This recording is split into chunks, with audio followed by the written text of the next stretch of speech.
All right, good deal. Good morning, everybody, and welcome to YouPrint Live. My name is Matt Ham.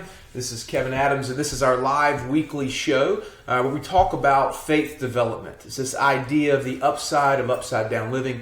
We talk about passion and purpose and how we really begin to bridge the gap between Sundays for those that are believers, to carry faith into every aspect of our lives and to begin to learn how that becomes our chief navigator. So we'd love for you guys to share this out in your own communities, invite others to join, and we're excited about the conversations that will occur. One thing we want to let you guys know about is check out our YouTube channel. So we have a YouTube channel where all of these shows are archived. Plus, that's also a live stream as well. So you can go to YouTube and look up YouPrint live stream, and that's where you'll be able to catch that. Again, connect with us on Facebook, social media, and check out our website at youprint.life for more. But Kevin, today I want to jump into this idea of well, first of all, happy February. Well, happy February to you. It's February 1st. Can you believe that? Another February older. How many Februaries have you been through, experienced? Wow. 51 maybe? Okay. 50 or 51? Yeah. I don't know. How does that work? Because you're turning 51, so you'd have been... Maybe it's 50. Yeah. So, I was born in December, so this is my 35th. It's incredible. There you have it. 35 more and it'll be 70. I know. Thanks for reminding me. I appreciate it. Sure. So, but it's one of the things that really. So for those that might be new to the show, what we do is just talk about ideas and conversations about faith. I mean, that's really what it's about. It's about testimony. It's about how God has worked in our life to show kind of His power and to give this proof of concept that faith can truly become, our chief navigating factor. And in fact, if it doesn't, then that's going to lead to exhaustion and stress and all these other struggles. But one of the things that's real for a lot of people is they struggle with various things in their walk of faith. Right. And so it's almost like you can't pierce this veil because there's something standing in the way. And what we want to do is really help people overcome kind of those obstacles and hurdles. And so I threw out. I just use a magic wand. Do you? I have one. Do you have a magic phrase that you use? No, that's a little risky. I don't want to divulge. Yeah. Just kidding. I think totally joking. No, I think that I think some people feel like faith is kind of a magic wand. Well, they feel like, it's that's how it's portrayed, I guess. Right. So it gets to be kind of a weird conversation for a lot of people. But what we really want to show is that this is supernatural. That's a big deal. Which is, I think, the basis of where people kind of get off thinking that it's... And I mean, God is supernatural. Sure. So in order to connect, there has to be that component. Yeah. But it's, Jesus wasn't waving a magic wand, and neither are we. That was a joke. But we do have to be able to step into something we can't see as if it were a room or a substance. And I think that's what we're trying to do is help people understand how to do that without giving some kind of formula. Because there's no formula. Right. It's not a bunch of principles or, 7 steps. Well, even to that end, I was talking with somebody the other week who watches the show and whatever, and they're like, how? They were so stuck on like, how? Right. How do I live by faith? Yeah. How do I do this? How? And what we say is God is the how. You just tell them you can't. Right. And go away. Yeah. But people get stuck in that place. We want to help people. They get stuck in the how. Right. And I think one of the things that I want to bring to light today is there were 3 different things that came up. I asked this question to a group of people on social media. What is one of the greatest things ask it again. Yeah, so the question that I asked was, what is the greatest thing you struggle with in regards to your faith? And if you have some input, feel free to leave that in the comments. But what is the greatest thing you struggle with in regards to your faith? I think that's a fair question. In regards to your faith walk, what is the greatest thing you struggle with? Now, we're going to address 3 things that came up in that conversation and maybe how to break those things down on today's show. Yeah. And I think that there's something that everybody can relate to. And it'll be helpful to kind of provide some perspective. So the first thing that a lot of people said was consistency. And so consistency to me is this, like, we create streaks in life. Like, I got to wake up every morning to read my Bible, and I've done it for 21 straight days, so now it's a habit. Mm-hmm. And then all of a sudden, I was sick, or we were out of town, or I just didn't feel like it, and so I broke my streak. Yeah. Now I'm back at 0. Mm-hmm. And so we create this mindset toward faith. You know, I think consistency is important. Mm-hmm.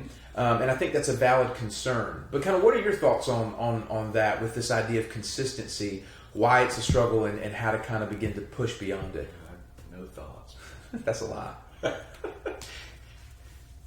Wow. Consistency. I am consistently inconsistent. I think it's a product of ADD or something. But no, I think to be serious, I mean, you know, we don't need to have a divided mind. We don't need to have divided pursuits. We need to incorporate the fruits of the Spirit. So we need to think on these things, and there's a lot of foundational work that goes into consistency. It's not just a habit or a plan. If you want to plan, call Dave Ramsey.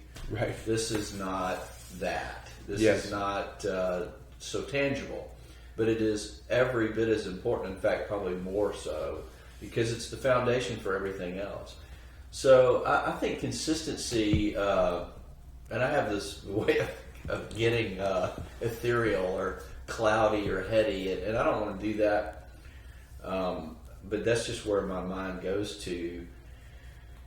Look, you have to, we've got to begin to think Hebraically instead of like the Greek sort of linear, logical way of thought. I mean, that's how our culture is. We're indoctrinated with that. Again, I don't want to get too deep, but Dive into that idea. We've talked about that a lot, so let's keep. This is good. Well, there's a reason that this is my wedding ring, and it's a circle. It's parabolic. Yours is a circle too. It is amazing. It's not square. There's something beautiful and perfect in a circle, and it represents continuous. You know, it never ends. It's infinite, and you know, there's a symbol like an 8 or something like that that's sort of infinite. But the idea is it's parabolic, and so we don't want to start and an end in our faith. We don't have a stick, a marriage stick that we carry around. This is, you know, what I'm connected to my spouse with. Right. This is infinite, but that's how God thinks, and I don't want to be so bold to act like I know everything God thinks. I'm just talking about the idea. Let me give you a better example. Jesus spoke in parables. Parables are parabolic. They are circular. They're not linear. They're not logical in the sense that Jesus did that to unearth something. I mean, it was given to people with ears to hear. You know, in other words, a heart that it would be like a seed planted, and that their heart, if they weren't ready to understand it right away, that eventually it would grow in their heart and they would go back and look at it. It's sort of like what you were talking about with my book. You read it, you know, a year plus ago. Sure. And I kind of jumped back in a little bit and seen it with a different light. That's because there's something better underneath the surface that God wants to uncover. Sure. So, and we talk about this idea over and over, and I don't want to hog the conversation here, but I'm kind of long-winded. It takes me a moment to get around the mountain. I think the big point here is, if you look at Scripture, we see this parabolic, like a narrative arc. But it continues. In other words, there's something beautiful underneath it, but you have to turn it over to get it. The first shall be last. You know, the wise. What is it? Those who exalt themselves will be humbled. Exactly. We see this over and over and over, and it's what it is it's an upside down. You know, kind of like the match idea. If you want to be consumed, you've got to turn that match over. A wooden match. Again, I'm getting too far out into the universe here, but the idea is consistency has to be grounded in that type of an idea.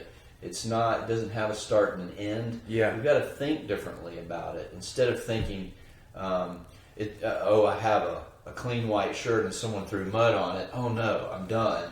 Mm-hmm. What we need to think is, hey, I've got a closet full of clean white shirts. Right. It's endless. And so I'll just change my shirt and move forward. Yeah. So there's not an end. There's not it's broken. It's not broken. You don't have to end. If you stumble, get back up. It's okay. You got to keep looking ahead, I think is what I'm saying. Yeah. Because God keeps revealing. The more you're willing to step into the next thing, the more God will reveal. Sure. Does that make sense? Yeah, well, there becomes an unwillingness to kind of move beyond a certain point. And so you get caught in these traditional habits of cycles of success and failure and striving and effort and whatever, but you've got to move beyond that to get to that next kind of layer. You have to keep your focus forward, not sideways. Like the blur of the landscape idea. You can't look down. You can't look sideways. You have to stay forward thinking. And that's scary for people, but it's the only way to grow. If you're on a hiking trail, it's the only way to go forward. But you do it by trust. You trust God enough to know that every step is healthy, and holy, and pure. Well, again, and we get to this in our Learning to Feel the Word book, which is our first kind of teaching series. Yeah. And what you say in here, Kevin, is really, really profound for me. Is that so much of faith has become a duty and a habit and a discipline. Yeah. And so people say, man, I am not disciplined. I don't have my habits built. And therefore it becomes a failure. And the enemy, Satan, works to keep us in that cycle of failure. That's right. And so we see ourselves as failed, kind of groveling for God. It's like, Jesus, like, I'm sorry I failed again. And it's, Jesus, I'm sorry I failed again. Yeah. And what we have to do is completely turn this into a hunger, a desire of the heart, where we start to long for, it's like we have Him already. Everything we need has already been given to us. And so we embrace it. We've been talking about The Matrix a little bit, just this idea of the movie. Yeah. And you said you went back and watched it, and I've always enjoyed The Matrix and have paralleled so many elements of that movie to the faith journey. Yeah, my daughter asked me to watch it. I wasn't thinking about it, so it was neat. Well, the cool thing about it is, for those who have seen the movie, is that Neo, the main character, Keanu Reeves, like, when he understands the difference between the Matrix and the real world, what I mean? He grows into who he is. That's right. And then he has the capacity to be able to do all the stuff that you see him do, where he kind of, halts time and, fights the... He always had the potential. Always. He always... there. It was there. He just had to grow into it. Yeah. I think the same is true in our faith walk, is that it's already there. That's right. It's already been done for us. We have the power. We have the keys to the kingdom of heaven, right? That's right. The same Spirit that raised Jesus from the dead is at work in us. That's what it says in here. We have the keys to the kingdom. Yeah. We have to begin to move into that, to grow into that. Right. And that's not a habit. It's not like give me the keys. It's a hunger. Right. It's a longing. It's a desire. It's an adventure. And so it's just a different framework. So I think, to kind of sum up this point, consistency, if seen based on our duty and our striving, will always keep us chained to guilt and fear. And, instead of seeing the entire picture of what God's trying to complete in us and growing into it. Yeah, you have to see it with your heart. You can't, or the spirit man, rather, you can't see it with your eyes. And that's the problem, is we want to navigate with ease. But the Bible forbids that. Yes. It says walk by faith, not by sight. And there's all kind of references to this. And we all know this, but we just don't like it. And because it seems scary, but that's because we're navigating by something that is dust eventually, what you see. And here's another thing just to add into that. When you're thinking in this type of mode where you want to continue to go forward, knowing that this is a continuous thing. In other words, this never ends. Just like blood-bought family never ends. Yeah. It never ends. That's really important. So God does not measure us in time. He measures us in growth. And I'm not saying judge. I'm just talking about if you are willing, you can grow, phenomenally in just a short amount of time. If you're unwilling, it may take you a whole lifetime. So that's why it's so important to let His will reign in our life, to enter the Holy of Holies and just go after it. Yeah. And I think for a lot of people, they have to be kind of knocked over the head a little bit, and that was me. But I wouldn't trade it for anything. Sure. So anyway, just think about it that way. If you think about God's measuring you by growth, He's not so concerned about time. You want to. There's no junior Holy Spirit. You want to get there in a year. I don't want to be that super tangible about it to make it a formula, but it's just a healthier way of thinking. Yeah. I want to grow. It doesn't matter if it. I'm not so worried about doing this because time makes you fail. And you start putting everything in the beginning time. and an end. It's like studying the Bible. And we talk about that. Working with a fellow right now on the idea of we haven't talked about it in a few weeks, but it's about quality over quantity. Mm-hmm. So it's the same idea. Quality is about growth. When you study, you can't go backwards. You have to go forward. So deep calls to deep. We move from glory to glory, not doctrine to doctrine. You can't put everything in this time kind of capsule. Sure. I mean, we are here in this world for a limited amount of time, but everything else. So you see, it's a very different type of thinking. Yeah. Well, that's what comes to me. Is it be transformed by the renewing of your mind? That's right. Paul. Okay. Mm-hmm. The key to begin to unlock all of this is the transformation by the renewal of the mind. Right. How you think about consistency, how you think about Yes. faith. It's turning it upside down. And quite frankly, it's so difficult for those in culture because we move in such a fast-paced, Greek, linear, A to B. I've got a schedule. I've got this to do. I've got a boom. This has its box, and we compartmentalize life. And that's why we're stressed. We rest on these classic cultural definitions of things rather than getting up under them, understanding what they actually mean.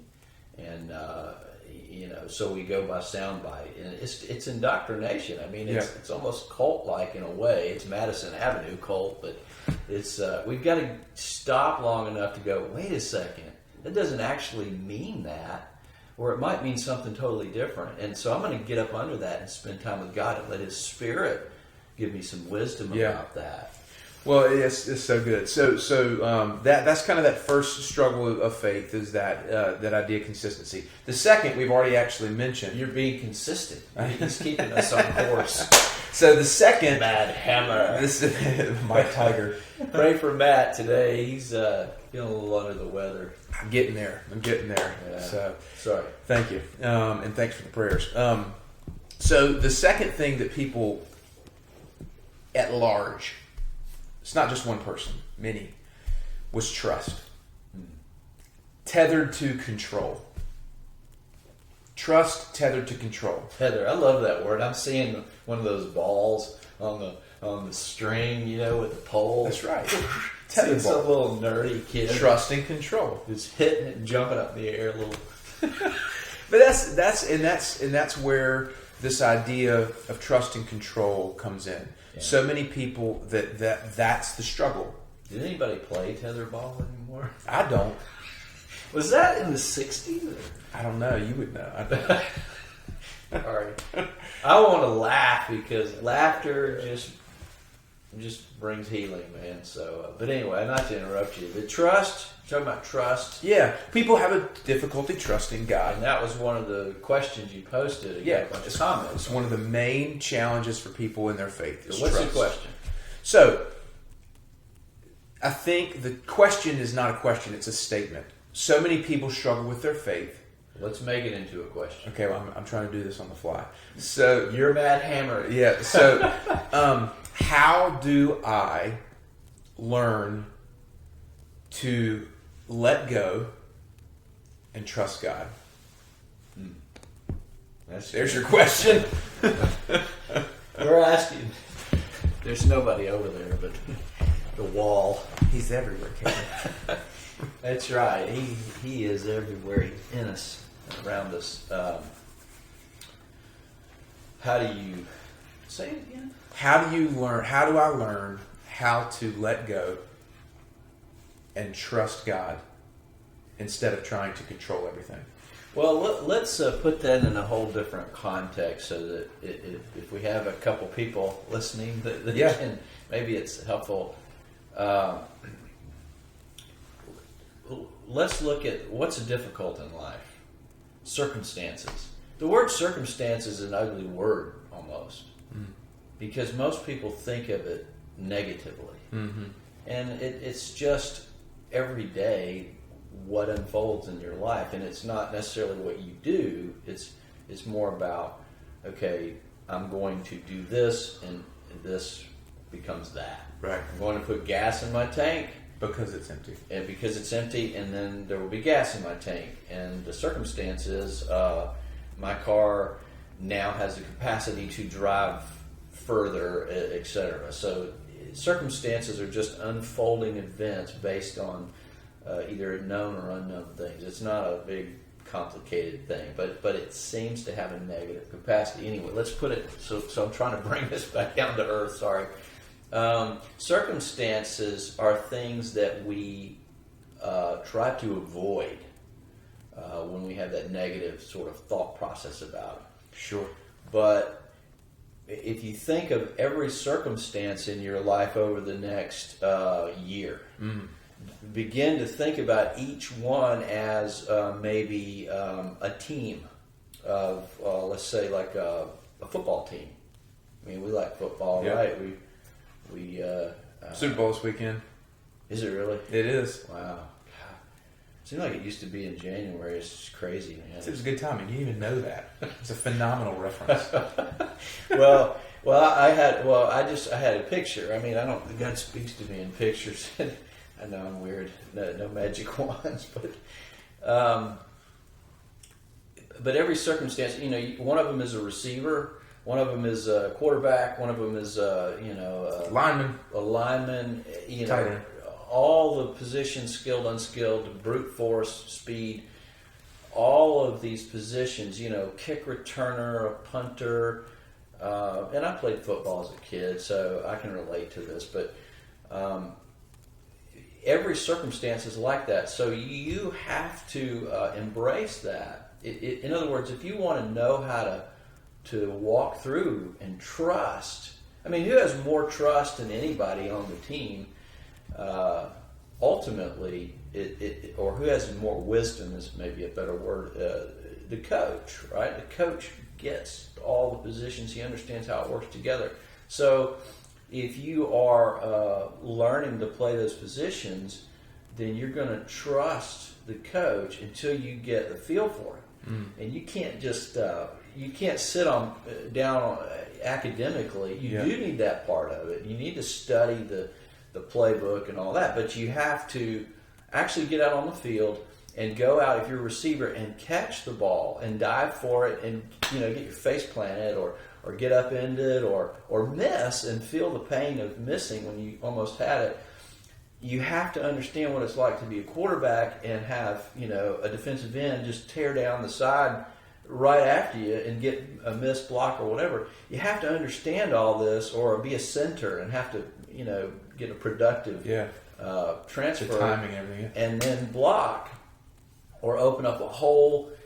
But you can't. You have to feel it, and that's why we talk about feeling the word in that book. You cannot apply complete trust without having an experience. The Bible is meant to be experienced.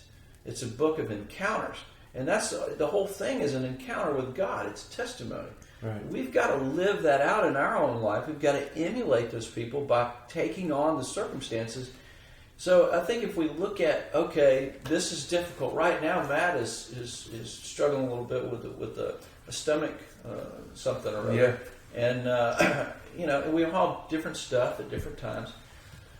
But what you gain from navigating through that is you understand how it feels. Mm-hmm. You can not only be kind to someone else, but you have authority now. You can speak about that encounter. So every circumstance is the potential to grow through experience and have authority in an area. So everything that seems negative and that most people are afraid of, oh no, you're this, or oh no, you're gonna, oh be careful, watch out. That's the spirit of fear. Yeah. God says He hadn't given us that. Mm. So we got to recognize that, begin to see these things that happen in our life that we may or may not have any control over. Maybe we screwed up and caused it. Mm-hmm.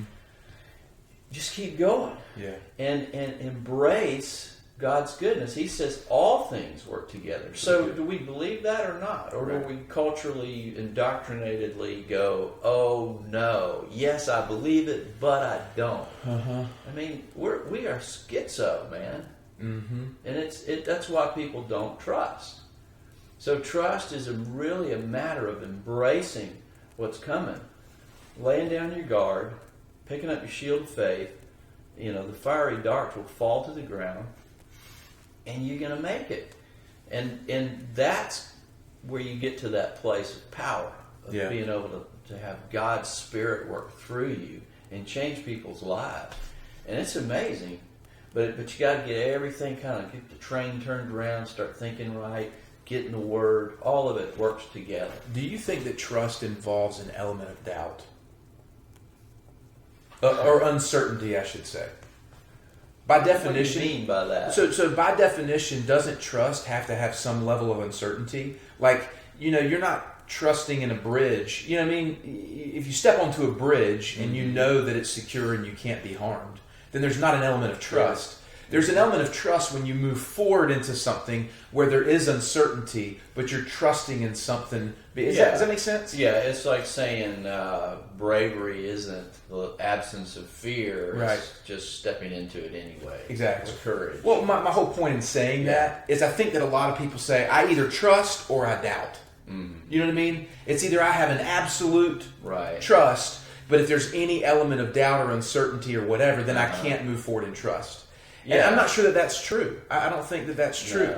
No, I understand what you're saying. Yeah, I think in that sense, doubt is it's not the biggest sin there is, or the gateway is the idea of unbelief. Mm-hmm. We not only do we not believe in God, or we don't believe God. We don't believe what He says. And that's He wants to get us to a place where we believe in Him, but we also believe Him, and we need to see Him as a Father, the way Jesus did, as a Son, through the eyes of a Son. And until we get to that place, we're seeing Him as some either there's a Trinity or there's. And it's really, it's all in one, but we have to understand the distinctions and just get to this place of, because doubts come, but when we have a healthy, healed, not just healed, the lepers, there was, 9 of them or something in that passage. I may be butchering it here, forgive me, I'm not a scholar, but...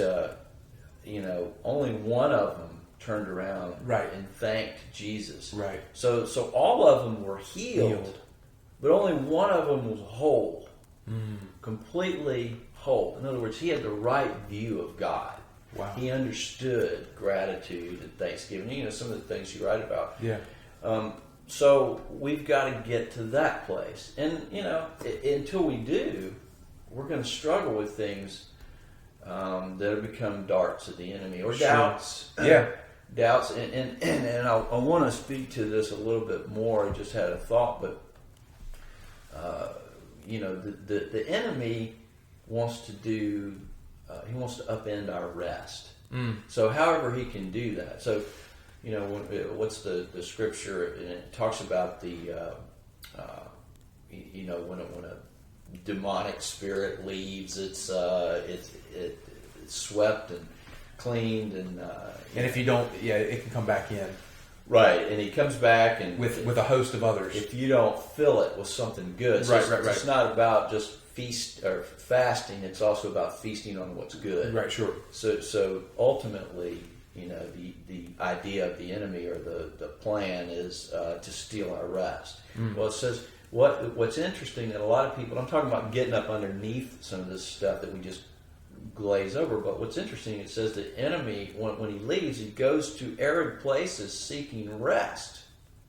Now that's really interesting to me. That, when I was a young man, I just thought, well, that's kind of silly. Does he want to set up camp in the desert? Right. But dry, arid places, Jesus' water, living water. Think about it. There's so much here. And if you let the Spirit speak to you, he'll start opening up some of this. Well, one of the key points here that God really revealed to me a few years ago was the enemy's going after rest. Why does the enemy want to rest? But then it says, and he doesn't find it. And he comes back and he brings 7 more, I think it's 7, with him. What's the enemy after? The enemy's after rest. He's trying to take our rest. Ours. Exactly. Steal ours. That's right. The point of the enemy is to steal our rest. Yes, that's right.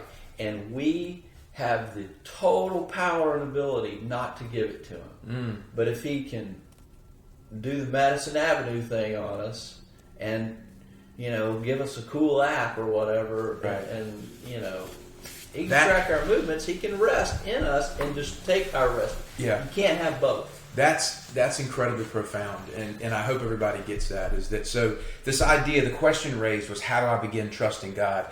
And it begins with this place of knowing that the enemy's sole purpose is to steal your rest, is to steal your peace. So set up this dichotomy. Jesus said, "I have come that you may have peace." Right? My peace I give to you. My peace I leave with you. You know what I mean? Peace be with you is what he said when he was raised. Yeah. He represents rest and peace. That's the right. enemy represents unrest and turmoil and chaos. And so you cannot find rest and peace in the things that you can see and in the things of this world. You cannot find trust. They are finite. In everything else. So tie all this together with the Proverbs that says, trust in the Lord with all your heart and lean not on your own understanding.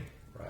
Your own understanding robs you of rest and peace, whereas trusting in the Lord grants you that rest and peace. That's right. To weather every storm. One of the things you say, Kevin, is that I don't say exactly how you say it, but so many of us long for peace, but we settle for relief. It's this temporary, just relief. What we really want is peace. And That's so right. the enemy, by way of the things that we see and the other things that we trust in, grants us this relief and leaves us longing for peace. Right. And so I think, kind of in those who may be jumping on, we're talking about challenges that people face with their faith. The first was consistency. The second was trust. And this idea with trust is just that, our trusting in anything but God is going to rob us of our rest and peace. Yeah.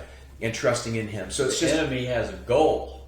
This is a personal vendetta against God. right. To take his children or to take their rest.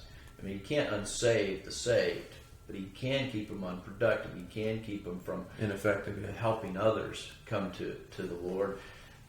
But however, his goal is to take our rest. That's why rest is a huge component of faith. We have to learn how to sit in Sabbath and work from that. Rest. And I love that idea, from rest instead of for it. Yeah. Well, it's done. Sabbath, we don't have to earn it. Right. I mean, that's another subject, but yeah. The Sabbath was created for man, not man for the Sabbath. Is what I said. Yeah, absolutely. And New Covenant, it's done. We are at rest. It's Mary and Martha. It's Mary sitting at Jesus' feet. It's the better thing, and it can't be taken from you. Nobody can take your rest unless you give it to them. Martha was turning over her rest by tradition, doing all the right things, but she was doing the wrong thing. Yeah. So, I mean, we could go off in 20 directions. For here. The question was about trust. and using some different ideas there. Beginning to see it differently. Exactly. You think about your circumstances, count it all joy. How do you do that? Begin to see how you can use them to gain authority over the enemy. Your circumstances. It by experience, and then look at the enemy. What's his goal? Quit looking at the bad things he's doing. It's like if someone sets fire to your hand. Well, you got to stop looking at the burn and oh, it hurts. Yeah, it hurts. But look at how it started. Look at the source, not the content. Yeah. And so you get to that place where you start seeing the enemy. What's his goal? Well, his goal is always to be an abomination, to counterfeit everything God does. That's why peace and relief, one is a counterfeit of another. It looks like it, but it's not the same thing. So getting all into that and summing this up, the enemy wants to take our rest. So if we can start there and go, oh, I'm going to rest. Yeah. I'm going to rest. We're talking about resting our mind. Mm-hmm. Not sitting in a chair all day going, right. Krishna, that's weirdo stuff. I'm being trying to be funny here, but the rest means how we deal with the things that are coming into our life, and any kind of circumstance. God says, count it all joy when you encounter various trials. Well, those are sort of our code word or circumstance, I guess. Yeah, absolutely.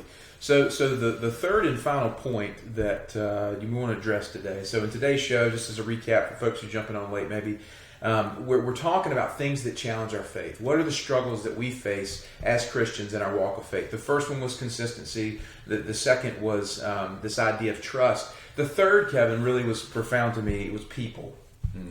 Everybody said it when I asked this question on social media. People, they say, I just struggle with people. You know what I mean? And I guess what they're getting into is different doctrine issues, or the way that people navigate. Kind of people who profess a faith journey, but then act completely opposite, or people letting them down that they place their trust in, and so. It's a real challenge for a lot of people because they look at faith based on people. They see religion and Jesus and all that kind of stuff based off of people. Right. And so they're again, the enemy has misplaced the focus instead of putting it on God, of putting it on the people. Right. And so many people don't press into their faith. They don't step into their faith. They don't move forward in this journey and adventure because of people. Right. And that's a real challenge because people have hurt. There are people who hurt others. Right. Unknowingly. You know what I mean? Or even knowingly. And you talked about this a little bit on the last show about your own father. Unknowingly, your father, there was a relationship tension there that caused you to move off in a direction that completely wrecked. Yeah, he hurt my heart unintentionally. I had expectations of him, and so I think that part of the answer with the people question is we do this. Again, we're walking by sight because that's what we've been trained to do instead of by faith, which is what we have to train ourselves to do, and that starts with the Word, and that's the foundation. This is real stuff. This is not playtime with God. This is real stuff. So we've got to take it seriously, more seriously than planning for our future. This is way more important than financial planning. It's way more important than developing your gifts even. It's more important than feeding your children. And now that's not everybody's gonna like to hear that. All those things are good, but they're not God. And God has to sit on the throne of our heart. Jesus Christ, our Lord and Savior, has to sit on that throne, and He has to be first above all things. And He says He'll add all these things to you if we do that. So that's really the mindset we've got to get into. But when it comes to people, we've got to turn the model on its head. We've got to trust what we can't see and not necessarily trust what we can. I don't mean you don't want to trust people, but I mean we have to lower our expectations of people. and raise them of God. Now that's that circular thing again. Whoop, we turn it upside down. We worship God. We serve people. We please God. We love people. We don't need to. We've got it backwards. Okay, I'm going to pause for a second because what you just said there, we please God and we love people. Yeah. The inverse of that is we love God and we try to please people. That's so good, man. That is how we live. Well, and that's something we've talked about in the past, and we've got it, in different forms, and probably in our podcast. But we have to be careful with that because it's very subtle. But so the point is we've got to see God as God. He's got to be magnified in our life. People have to be not treated in a diminished capacity, but not worshipped, not put our trust in them. Yeah. But I think the original thought is something like, and I've been very careful about it because people may not be on the meat, they may not be ready to hear it, but the idea is we've got to stop trying so hard to serve God and start trying to please Him, start aiming to please Him. Yeah. Because if we aim to please God affectionately, then our service to Him will be service to others. Sure. And if you don't, you get it backwards. Yeah. But service to God is pleasing. Yeah. But we need to aim for more. Service is more about slave mentality. Yes. It's Old Testament kind of, I got to earn my salvation. I've got to earn my Sabbath. Keep the law. Yeah, sonship is more about pleasing. I want to please God more than I want to serve Him. The service will come from that. Hunger moves the hands. All that stuff we've been talking about. The counterfeit is the opposite. Man. The devil wants us to talk about being in service to God and glory to me by accident, and I am the provider rather than the conduit through which God provides, and just on and on and on and on. God's good. It's flipped. The model has to be flipped every single day. That's part of the problem is people don't get in the Word and they miss this stuff. Well, and again, I think that sums revert back. Yeah, I think that sums up kind of all of today's show. Is that we have to change the way we see this. We have to transform the way we think about it. Well, We've got to flip it. That's why we say, this is the upside of upside down living. thinking. And living and thinking. How you think is how you live. It's the same. So if there's no formula, the formula is to start by stopping. Yeah. And that's where so many people I think get into it. They're like, wait, wait. The yeah button. Frank, wait.